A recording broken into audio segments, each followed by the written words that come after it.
సాలడ్కి కావాల్సిన మిరియాల పొడి కానీ జీలకర్ర పొడి ముందు తేనె వేసి అందులో కలిపితే చాలా బాగా కలుస్తాయి అన్నమాట.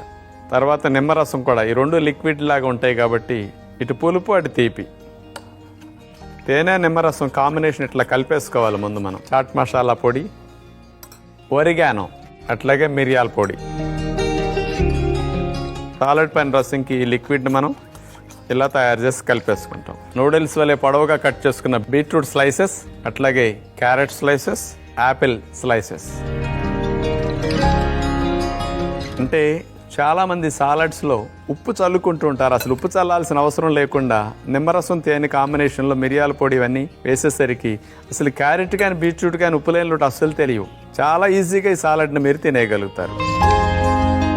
అసలు ఏ విధమైన ఇబ్బంది లేని విధంగా ఫస్ట్ టైం తింటున్నా ఎవరైనా ఇష్టంగా తినే విధంగా ఇది చాలా బాగుంటుంది. మరి వెయిట్ బాగా తగ్గాలన్నా, షుగర్ బాగా తగ్గాలన్నా,